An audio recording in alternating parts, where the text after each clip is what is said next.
Hi, thanks so much for joining in. You're watching the Mutual Fund Show on NDTV Profit, and my name is Alex Matthew. Like the name suggests, this show gets you actionable insight on everything mutual fund related. To that end, we're speaking about a new fund that is on offer. It is in the multi-cap category. It's a category that a lot of people are finding interesting, particularly because they've done incredibly well over the last couple of years or so. Vinay Paharia, who is the Chief Investment Officer at PGIM India Mutual Fund, is joining me to talk about the new fund that they are launching in this category. Vinay, thanks so much for taking the time. Pleasure having you on the program. Let's talk about what's on offer and why you chose to launch the multi-cap fund right now. Sure. So, Alex, thank you for having me on the show. So the category is very straightforward. It is a category which, as the name suggests, invests in all capitalizations of the market, which means it invests in large cap, mid cap, and small cap. And the good thing about this category is that there is a base minimum requirement of investing at least 25% in each of the category. And that ensures that at any point of time, the fund managers do not have an excessive exposure to only one category. Like, for example, if you look at the flexi cap category, almost 2/3 of the category is invested predominantly in large cap and just about 1/3 in mid cap and small cap. Whereas in this, there is a base minimum requirement of 25% exposure to each of the categories. So I think from a long range perspective, this provides an investor with a very good blend of all the three capitalizations, which ultimately results in a very good blend of potential risks and reward payoff. Because small caps and mid caps have a much higher level of reward potential along with underlying risk, whereas large caps act as stabilizing forces. So I think that's what's unique about the category. In terms of PGIM, I think one of the ways in this fund is different from the rest of the multi-cap funds is that PGIM follows an investment philosophy of predominantly investing in companies which are high growth and high quality. I want to get to that. Vinay, allow me to interrupt because I want to specifically talk about your philosophy in a bit. But before we do, a couple of aspects that I want to drill into, which is what is the likely size of the portfolio that you will have? What is the investable universe? Understandably, obviously, you're going to buy across the market because you have to. But you will have certain filters. Before we get into the investment philosophy, I think it will lead very nicely into that. What is the investing universe and what is the ideal size of the portfolio that you will have? Sure. So the overall investing universe, as you rightly said, Alex, is pretty large because we will invest across the capitalization. As we speak, there are more than 1,200 companies which have more than 1,000 crores of market cap. So that is our investing universe, so to speak. And from these 1,200 companies, we then select companies which have got higher than average growth and higher than average quality on a future basis, on a prospective basis. So I think that's how the overall universe looks like. In terms of portfolio, number of stocks in the portfolio, it would vary somewhere between 60 to 75, depending on the fund manager's ability and view on the markets. Okay, and I was reading in your presentation that 160 to 200 stocks would basically be the drilled down universe. Is that accurate? That's perfect. Okay, so let's talk about the growth at reasonable price strategy, which, as I understand, the fund house espouses and what you're going to be trying to do on this scheme as well. Is that possible at this juncture, Vinay, considering the kind of run-up that we've seen across the board, particularly in some pockets, one would say that there is a little bit of stretched valuations? That's a good question, Alex, and very paradoxically, it is the only strategy which is significantly underperforming in the last 1.5 years. So while we would have imagined that in such a runaway bull market, high growth companies and high quality companies would be available at material premium valuations. I think thankfully that's not the case. This strategy has materially underperformed uh, the set of companies which are on the other side, which is low quality and low growth. So just to give you some numbers, in the last 1 year, low growth, low quality companies have actually outperformed high growth, high quality on an average by approximately 25%. And I'm talking about just the NSE 500 companies. So I think there is a huge potential tailwind from both the aspects. Which one is the underlying intrinsic value of these companies is growing at a faster pace, and second is these companies have actually underperformed the overall market by a material proportion over the last 2-3 years, resulting in a reasonable valuation comfort in many of them. Okay. The time that we are in, at least according to me, Vinay, this is unprecedented times because of the kind of flows that you're seeing in the domestic market, and any dip gets bought into very aggressively. So we haven't seen a major drawdown in a couple of years at the very least. You can go beyond that. The question that I have is that in a scheme like this, where you are forced to take allocation 50% in the broader markets, 25% at the broadest end, there is little room to hide when there is a widespread drawdown, which we haven't seen in a while. How do you protect yourself against that drawdown? So I think when you are investing in equity, you have to first be ready to face a drawdown. There is no clear hiding place. If you are investing in equity, you have to ensure that you have to be ready to face a drawdown. Having said that, what we believe is that most of the market today is concentrated in low quality, low growth, or high quality and low growth segments of the market. So roughly almost a material portion of the market is concentrated in low growth segments of the market. And I think that is where the opportunity is.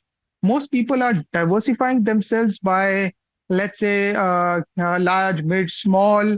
Some of them are diversifying by, let's say, strategies like contra or something like that. But most of them are not diversifying themselves by the core of the strategy, which is high growth and low growth. We think high growth has significantly underperformed in the last few years. This is a strategy which has delivered very strong returns over the previous 25 years, and hence we think that there is a great opportunity for investors to diversify their portfolios if they do not want to increase their equity allocations. I think PGIM Multicap offers a great opportunity to diversify their portfolio away from the existing theme which is prevalent in the market. Okay. We've been playing out on screen the various trends that the scheme will likely focus on, and so I won't ask you about that. But what I will ask you about is what, in your opinion, the ideal holding period is for an investor getting into a scheme like this at the start, particularly in the context of what we've spoken about so far. And would it be something that you would say, if you go, so suppose you step into a room of investors and they say, are we going to get the kind of returns that we've gotten over the last 2 years? How would you respond to that question? I would say you will not get those returns. Okay. Yeah, I think I will use your channel and this media as an opportunity to highlight that what we have seen in the last 3 years, I don't think so any investor should extrapolate that over the next 3 years. We need to remember, as you rightly highlighted in the start of the show, that there will be drawdowns. Drawdowns are pretty painful, and you should be ready to face drawdowns and not chicken out at that particular point of time and have a very long term investment horizon, which means buy and hold and forget for at least 3 year period. So I think that's what we are looking at. Fantastic. Thank you so much, Vinay, for expressing that thought and that view. And I'm sure that my viewers are going to benefit from it. Thank you so much for taking the time. Thank you. It's been my pleasure, Alex. Thank you.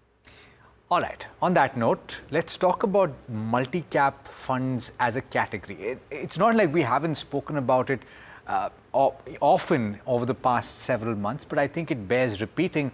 And let's look at some of the key performers. Let's look at the context that we are in right now, because it's an interesting time.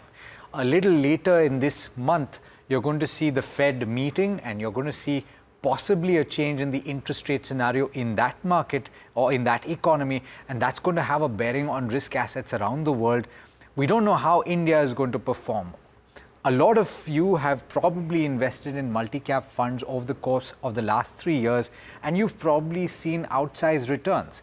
There might be skews in your portfolio that you might need to correct. We're going to talk about how this category has performed, why certain funds or schemes have outperformed the others, and what you should do if you're seeing outsized gains in your portfolio. Joining me now is Arnav Pandya, founder of Money Edu School, as well as Vishal Dhawan, the founder and chief executive officer of Plan Ahead Wealth Advisors. Thank you so much, gentlemen, for taking the time. Hopefully you had the chance to listen to Vinay Paharia, who was speaking to me about the fund that he is launching in the same category. We were talking about growth at a reasonable price, and he was explaining what his strategy is with regard to his portfolio. Now, Vishal, first question to you about this category. One of the reasons why it has outperformed is because fund managers have been forced to invest half of the assets that they receive into mid-cap and small-cap funds or small-cap stocks, and they've outperformed. The worry is that they could underperform down the line. Is that something that you are thinking about, and what advice do you give to your clients?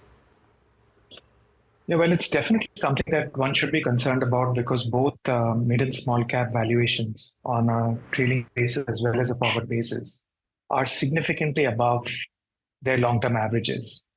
And therefore, investors need to be prepared that that segment of the market at least could potentially see some volatility, which is meaningful. Having said that, I think you need to keep in mind that one of the things about investing is about the discipline that one needs to maintain. And one of the advantages in multi-cap funds is the fact that there is limited flexibility that's available to managers to do what they want to do, because they have to have 25% allocations to large caps, 25 to mid caps, and 25 to small caps. And it's only that balanced 25% that they can reallocate in the way that they want. And what you can see is that very often when managers have complete flexibility, they could be tilted so significantly towards the index composition, like you see in a lot of flexi cap funds, that by default, they could end up having a very large cap tilted portfolio at most times. So I think it's an important thing for investors to keep in mind that, this discipline has definitely helped these funds do better in the last few years, as mid and small caps have done well. But this could actually work against them in the future, as and when mid caps and small caps correct. So your only real protection is to actually take a much longer term view than you would normally do. When I did speak about 3 years, we'd probably extend that to more like 7 to 10 years when you're looking at allocations which are as much as 50% in a portfolio to mid caps and small caps. Yeah, that's a fair point. Arnav, do you think about this as well? Okay, let me change the way that I'm asking this, because we were speaking about this in the newsroom, and what we were covering is that when there are restrictions on the way that a fund manager has to construct their portfolio, more often than not, if I look at multi-asset funds, which is not as restrictive as multi-cap funds, or if you look at multi-cap funds, they've actually outperformed and how? So do you think that those restrictions have actually helped? No, if you look at it, restrictions help on the face of the risk management profile. So whenever you're looking at equity investing, risk management is very important, and which is where the multi-caps provide the limits in terms of how much more risk the fund can take. So that is one aspect. But when you are looking at the outperformance angle, what we have to understand is that last couple of years especially, the rally in the market has been so broad-based that virtually every corner of the market has risen. So which is why you will find that most multi-cap funds are doing pretty well in terms of the returns aspect because of these broad-based nature of the rally.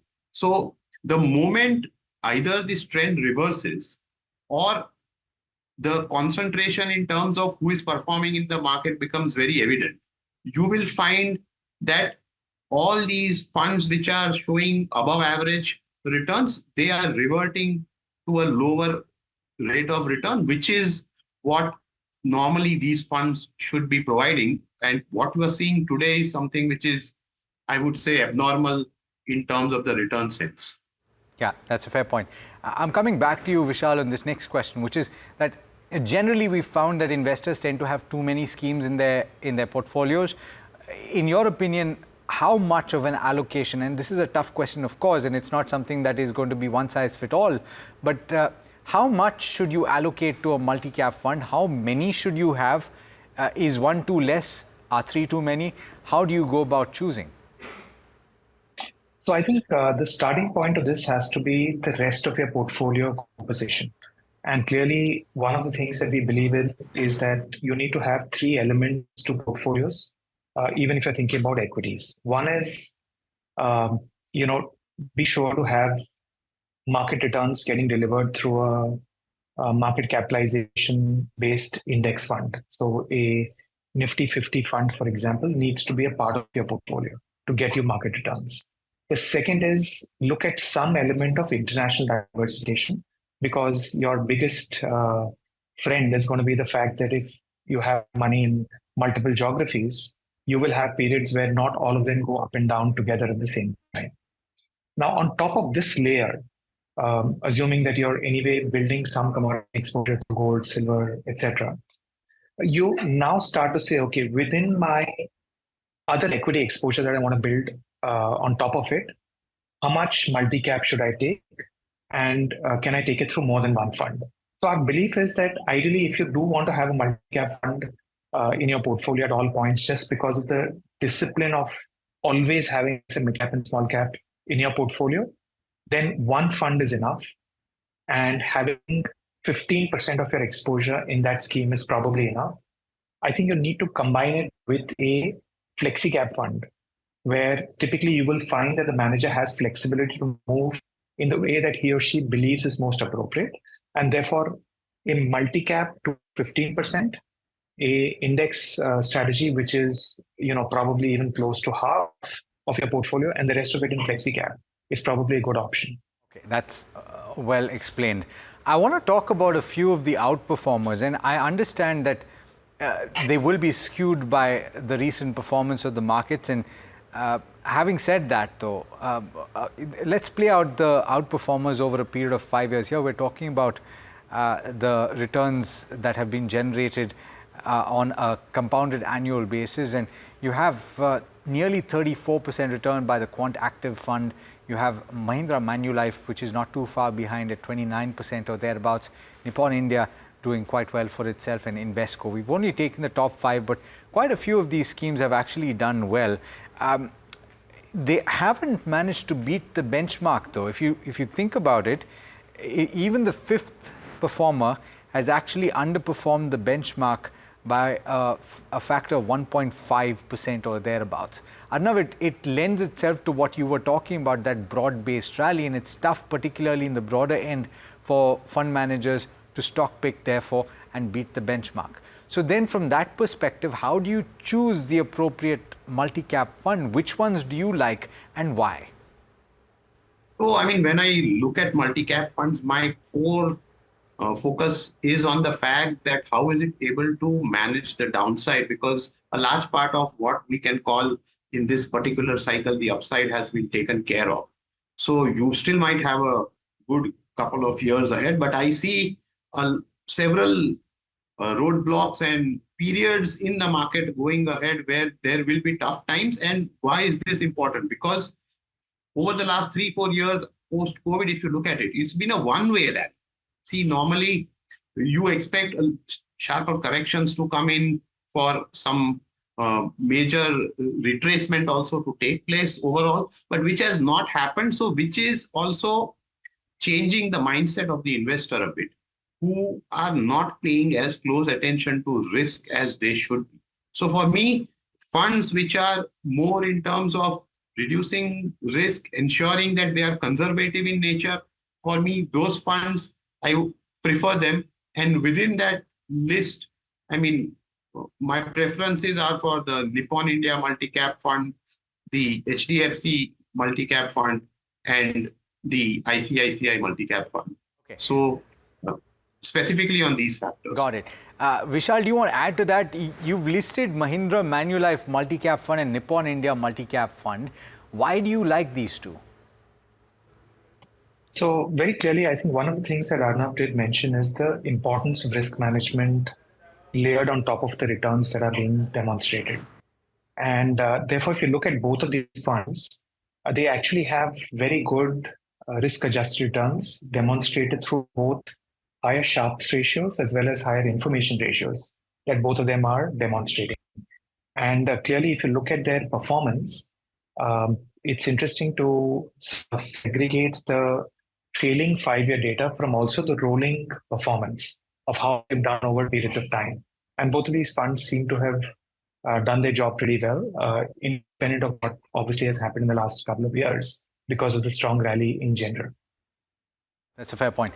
It's time to take a few of the queries that have come to us. I'm going to ask my producer to pull that up on the screen, the number that you can send your questions to. And let's run through a few, gentlemen, if we can. The first question is from Shrikant, and he's 30 years old. He's planning to start a SIP or an SIP at 50,000 rupees per month for purchasing a house that he anticipates will cost 1.5 crore in 5 to 8 years.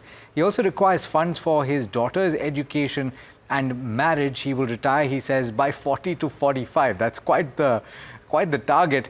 What are some of the funds that he can invest in? Vishal, you want to weigh in? He's got quite the ambitious targets. 1, buying a house. 2, educating his daughter and spending for her marriage, and also retiring early. Yes, I think it's a handful. So, so I think one, and it's a very short period of time, Yeah. right? So, so it is not going to be a very easy challenge to achieve, and therefore, I think the way to think about it is really to sort of first of all rationalize expectations a little bit in terms of what is possible and what is not. I think keeping his time frame in mind, he technically has about 15 years to go before his retirement, let's say 10 to 15 years. So it may be a good idea for him to look at a combination of a domestic and an international index fund as a sort of starting point for him to think about, and then layer it with a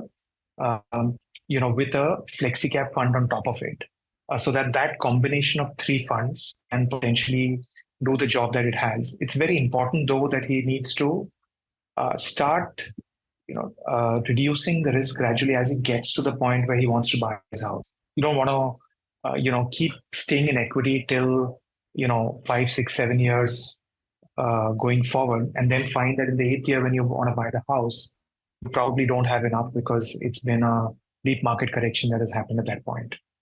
Fair point. Quickly jumping into the second question, Sai Krishna is investing 15,000 rupees per month with a 10% annual step up. He intends to invest for at least 35 years and his plan is to retire at the age of 60. He's got a few schemes. I'm going to read them off. Arnav, I've shared it with you. I'm going to rattle it off very quickly. The Nippon India Small Cap Fund, the Quant Small Cap Fund, HDFC Mid Cap Opportunities Fund, the Motilal Oswal Small Cap Fund, Nippon India Large Cap Fund, ICICI Prudential Nifty Next 50 Index Fund, and the Parag Parikh Flexi Cap Fund. Quite a few, and he split the investments into all of these. Should he continue with this? Is there anything that you would say about his portfolio? So given the size of the investment that he's making, the number of funds are a bit too high, and that is obviously because you have 2 mid-cap and 2 small-cap funds. I mean, for the moment, these 2 funds within the same category can be merged. So the small-cap fund can be the Nippon India one, the mid-cap fund, which is retained, can be the HDFC one. And the other are fine in terms of the spread out. Only thing that he has to take care of is that as he steps up the amount, to ensure that it doesn't get particularly investment heavy in one particular sector or fund, so that there is an overall balance which is maintained. But the idea is that you have the funds right, keep increasing the amounts in the same ones. Yeah, that's a fair point. Thanks so much, Arnav, for getting us those details. On that note, that brings us to the end of this particular edition of the Mutual Fund Show. Vishal as well as Arnav, thank you so much for taking the time for answering all the questions that you did. I'd encourage you to write to us on that number. We'll spend more time on Monday taking some of your questions. That's all the time I said on this show, but there's more lined up on the other side, so do stay tuned. This is NDTV Profit.